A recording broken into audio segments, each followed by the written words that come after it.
Hey everybody, it's Josie. Welcome back to Cedar Creek Homestead. Hope y'all have had a wonderful day and that you've tried to stay cool.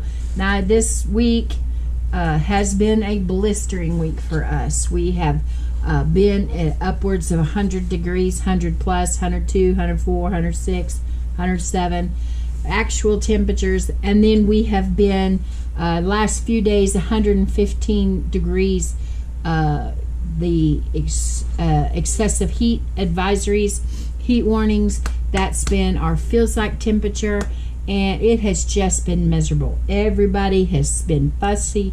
The animals have been just laying around, too hot for them, and the babies, we've been keeping them stripped down to just what they have to have on, and we're trying to get through this week. We have some promising weather coming in. Sunday we have a chance of rain, and we're excited about that.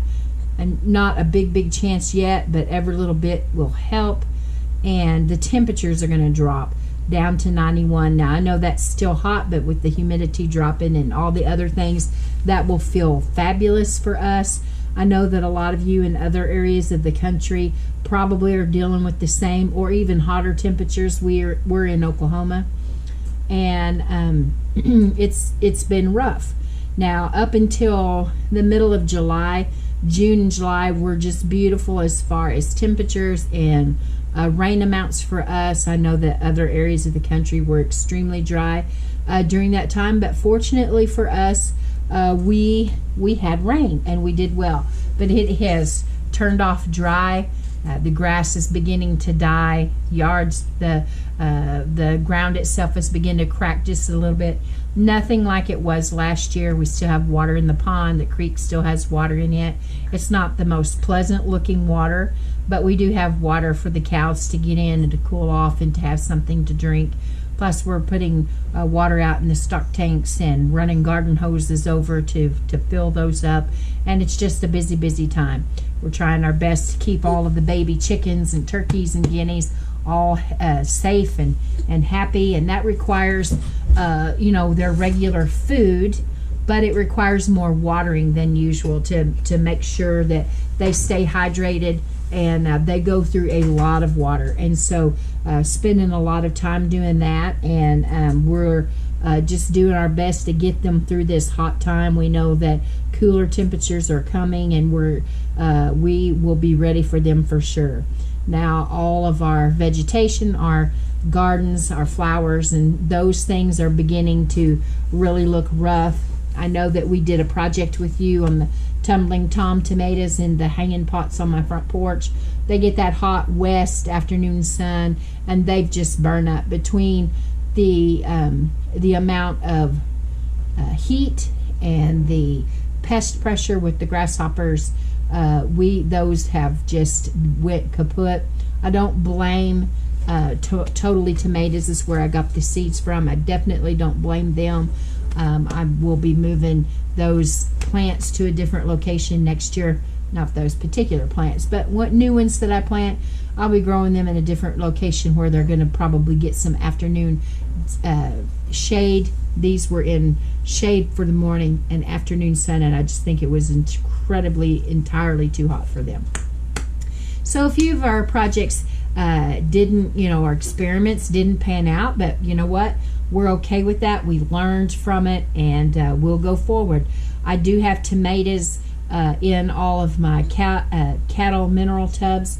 They have some blooms on them, but a lot of the blooms have fell off, but the tomatoes themselves are holding on, and so I think I'll have a pretty good fall crop with them. The tomatoes out in the garden have green tomatoes all over them, but they are, I'll just be honest with you, I have a very ugly garden this year. Out in the big garden, the tomatoes got out late, and we didn't get them staked very well, and other things out there too, and so we'll have a fall harvest. Haven't really had a whole lot of stuff yet. Have had some cherry tomatoes, but as far as slicers for us, we haven't had any yet, and we're holding on to hope.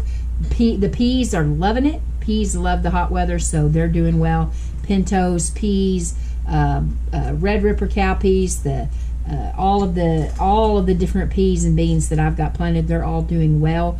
But I've got ants like crazy. I don't know about y'all, but the fire ants have moved in, and they are mean and hateful. Yesterday, our air conditioning unit went kaput, and we struggled. However, we weren't in total bad shape, because we did install about 6 months ago, Blade installed, or maybe even a little bit longer, Blade installed a couple of mini split air conditioning units, electric, that provide heat and air, and we're just kind of experimenting with them to see if they would really save on our electricity bill.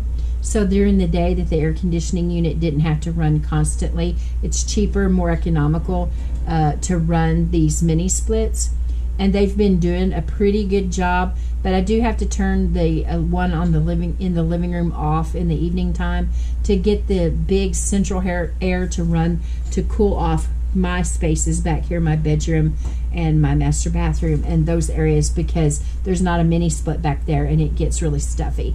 So yesterday we noticed that it didn't seem as cool, and we realized that the air conditioning unit, the big central air conditioning unit, was blowing air, but it was hot, and I went outside and the outside unit wasn't running.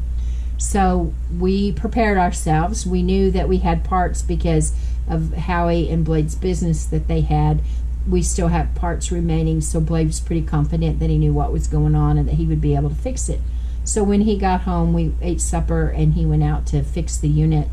And he was only out there about 10 minutes, surprisingly. I thought it was going to be long, drawn out. And what had happened was those crazy ants had got up in my air conditioning unit and had balled up, a big ball of them, and they were keeping the wires from making contact like they needed to. Now, that's my description of it. I'm sure it's more technical, and a lot of you may know exactly what Blade talked about. But when he told me, that's how I heard it. That's how I've envisioned it in my brain. And he cleaned the ants out.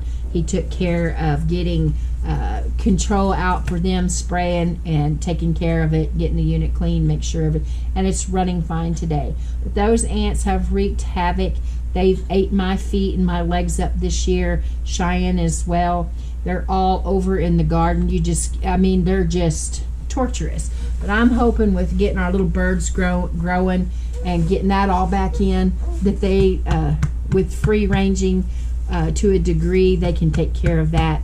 And there won't be that frustration of all those bites and stings. Little Howie, he can't even go outside and play in certain areas because they're so bad. So I don't know if you guys have noticed this or not, but it seems like everybody is angry, agitated, and this hot, nasty weather doesn't help anybody at all. It's just about as bad as someone being hungry, and they act out.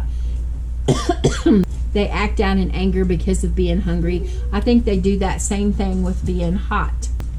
Now I did have one of my cows succumb to the heat, but she has been off for a while. She got really poor this winter. She's an older cow. I've had her for a long time. Rosie, she looked like a Hereford. We run Angus Cross and Beefmaster Cross, and she looked like a Hereford when she was born, and I fell in love with her, and Howie's dad gave her to me. So I've had her all this time, and she's been a good mother, one of the best mama cows that I've had, gave me some beautiful calves. But this winter she went downhill, and she just kept getting a little bit more poor. And it became apparent this week that she wasn't going to make it. And I did lose her yesterday. The heat was just so much, and with all that she had went through. And I did lose her. Now, Rowdy, sit still. And I did lose her. So I'm sad about that. But she lived a good life here. She was happy here, and I had got a lot of enjoyment having her and watching her raise all of her babies through the years, and I'm going to miss her But life goes on. That's one thing that you have to prepare yourself with living on a homestead or living on a farm, is that you're going to have loss. And it's just something that happens. Sometimes you go a long, long time without having any loss, and sometimes for whatever reason you get some kind of sickness or something moving through your flock or your herd or whatever it is that you're running, and you lose several, and it's a disappointment and a distraction to you. Yeah. Now today we had to run errands, and I think that the heat is getting to everybody.